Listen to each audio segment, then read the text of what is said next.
NCERT की आपकी जो बुक है, हाई स्कूल की 10th क्लास की एनसीईआरटी की आपकी जो बुक है, उसके चौथे चैप्टर में आपने बहुत सारे टॉपिकों के बारे में अध्ययन कर लिया है इससे पहले वाली क्लास के अंदर।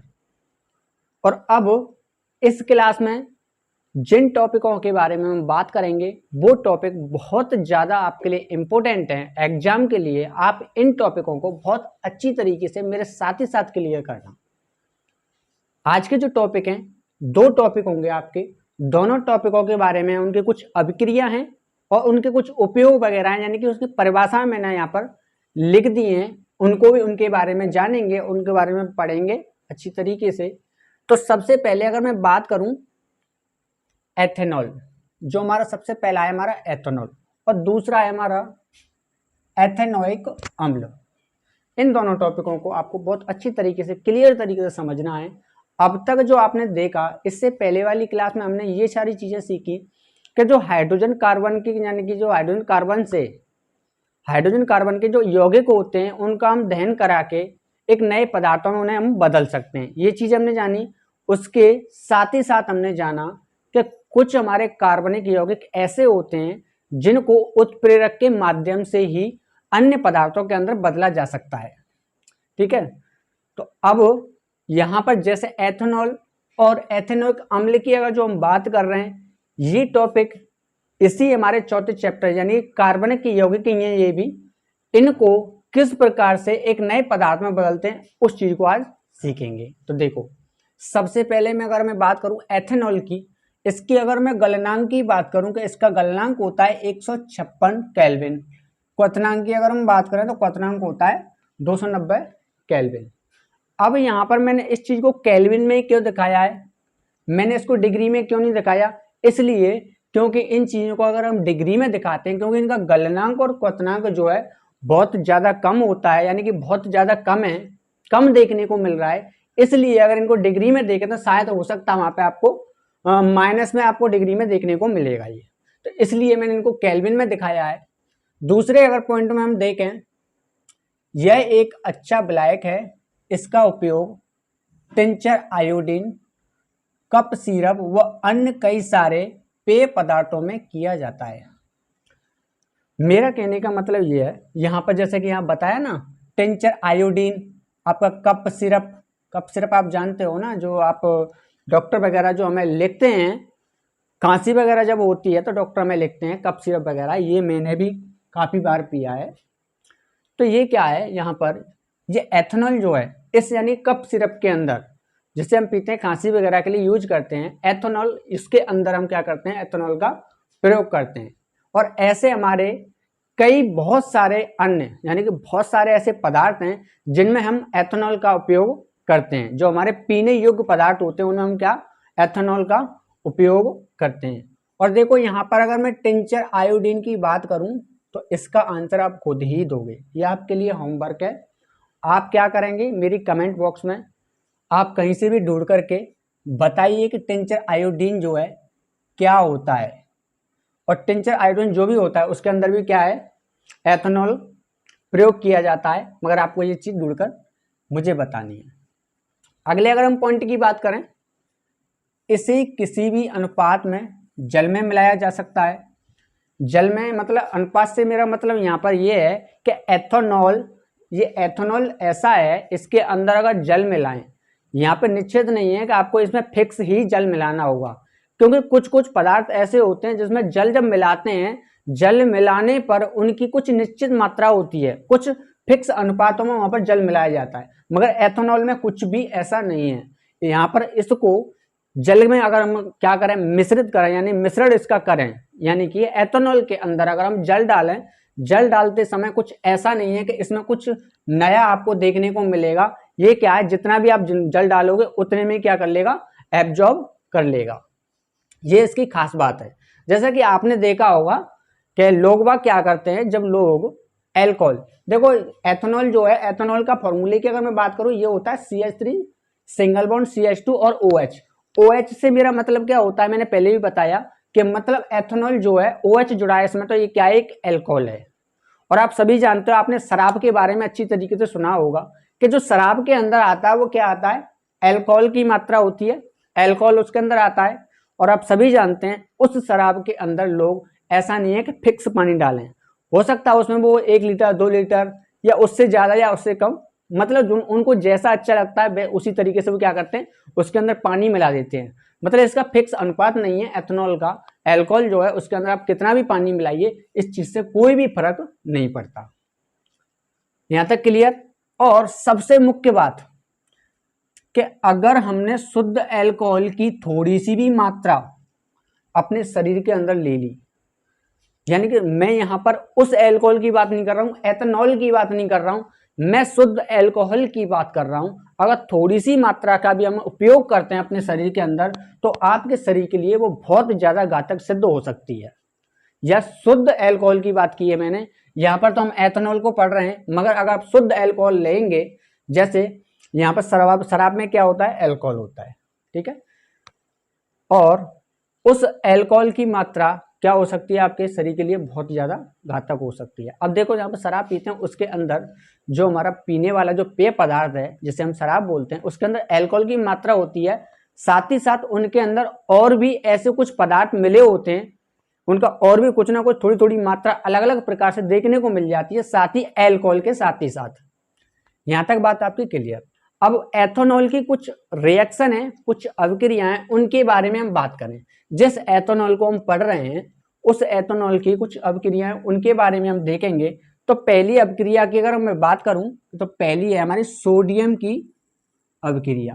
अब मैंने सोडियम की अभिक्रिया लिखा है यहाँ पर, इससे मेरा ये मतलब है कि सोडियम की अभिक्रिया जो है मैं किसके साथ कराऊंगा, एथेनॉल के साथ सोडियम की अभिक्रिया कराऊंगा। और साथ ही साथ हमें क्या देखने को मिलता है, एक नया पदार्थ क्या बनेगा उस चीज को हम जानेंगे। तो देखो, पहला आपका जैसे हम देखें जो एथेनॉल है, ethanol CH3 single bond CH2 और एक बंद के साथ जो OH जुड़ता है उसकी जैसे हम रिएक्शन कराएंगे किसके साथ, सोडियम के साथ मैं अभिक्रिया कराऊंगा। या मैंने आपके लिए ले दिया सोडियम के साथ जैसे अभिक्रिया कराऊंगा तो आप सभी जानते हैं, आप रिएक्शनों को आप करना अच्छी तरीके से सीख चुके हैं। तो देखो यहाँ पर अगर यहाँ क्या CH3 है, इसको अगर मैं ऐसे की ऐसे ले लूँ CH3, और यहाँ क्या हमारा सिंगल बंद से जुड़ा हुआ है CH2 में जैसे मैंने लिया, अब यहाँ पर हमारा है एक बंद के साथ OH, बस इन्हीं के अंदर क्या हुआ, चेंजेस आएगी। सोडियम क्या करेगा, इस हाइड्रोजन को हटाएगा और हाइड्रोजन को हटा करके एक बंद से खुद आकर के जुड़ जाता है। अब देखो कैसे, एक बंद से यहाँ क्या बच रहा है आपका, ऑक्सीजन बचा, और ऑक्सीजन कितने बंद मांगता है, मान लीजिए एक बंद को, एक हाइड्रोजन को हटा के सोडियम आ जाए तो यहाँ पर एक हाइड्रोजन बाहर हो गया। इस प्रकार से इसको मैं अलग कर देता हूँ बाहर, यहाँ पर H2 के रूप में लिखता हूँ, एक हाइड्रोजन आ गया यहाँ पर H2। जब हम कोई गैस बाहर निकालते हैं तो किसके, H2 है, यानी कि हाइड्रोजन निकालेंगे तो हमारे H2 के दो अणु के रूप में बाहर निकलती है। जैसे ये ऑक्सीजन यहाँ पर लगा, एक बंद के साथ लग रहा है अभी, और ऑक्सीजन हमेशा डबल बंद बनाता है, तो एक बंद के साथ कौन जुड़ेगा, एक बंद के साथ आपका Na जुड़ जाएगा, और जो आपका बना है इसे हम बोलते हैं सोडियम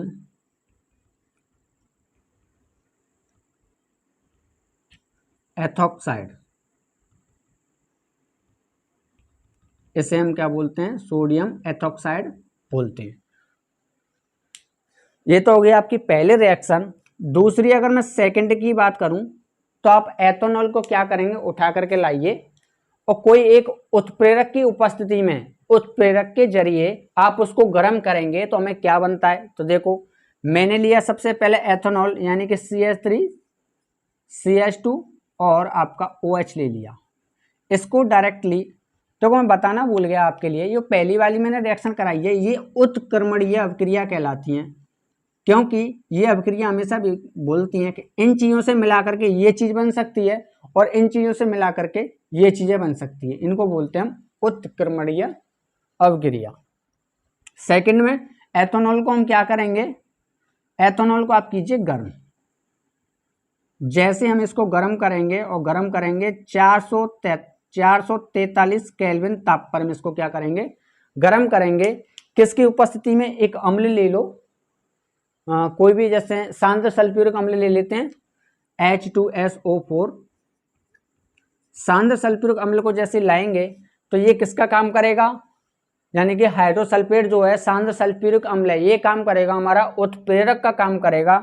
उत्प्रेरक हमारे क्या कराते हैं, मदद कराते हैं, यानी कि अभिक्रिया को आगे बढ़ाने में क्या करते हैं, मदद करते हैं। जैसे ही इसकी उपस्थिति में इसको हम क्या करेंगे, गर्म करेंगे, तो गर्म करने पर हमें मिलेगा CH2 डबल बॉन्ड CH2 और आपका H2O बाहर हो जाएगा।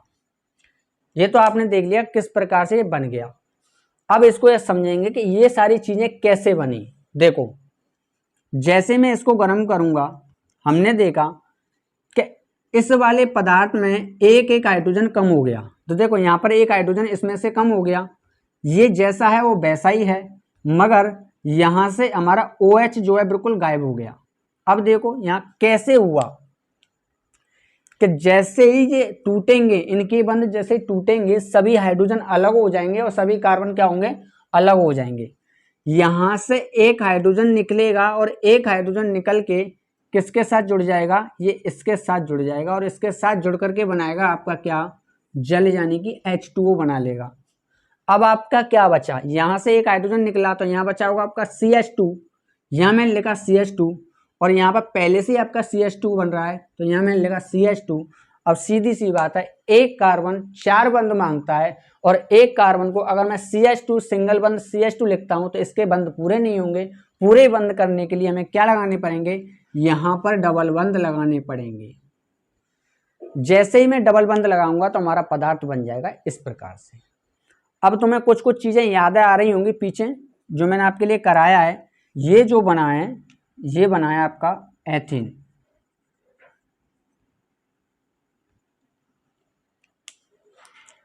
यानी कि एथेनॉल से हमने बनाया एथीन। और जो सिंगल बंध वाले होते हैं वो कैसे हाइड्रोकार्बन होते हैं, हमारे संतृप्त होते हैं, और डबल बॉन्ड ट्रिपल बॉन्ड वाले जो होते हैं वो हाइड्रोजन होते हैं हमारे असंतृप्त। ये चीज तो आप पहली वाली क्लास के अंदर भी जान चुके हैं। अब देखो यहाँ पर H2SO4 जो है ये क्या काम करता है, ये क्या करेगा, इसमें से जो हाइड्रोसल्फेट है यानी कि सांद्र सल्फ्यूरिक अम्ल क्या कराएगा, यानी कि इसकी अभिक्रिया, ये जो अभिक्रिया हो रही है इसको हम जो गर्म कर रहे हैं, इसमें से जल को क्या करता है, बाहर निकालने का काम करता है। अगर किताबी भाषा में बोले तो यानी कि इस अभिक्रिया का एथेनॉल का सांद्र सल्फ्यूरिक अम्ल क्या करता है, निर्जलीकरण करता है, यानी कि जल को बाहर निकालने का काम करता है। कौन, सांद्र सल्फ्यूरिक अम्ल। यहां तक बात क्लियर, ओके। अब हम बात करेंगे एथेनोइक अम्ल की।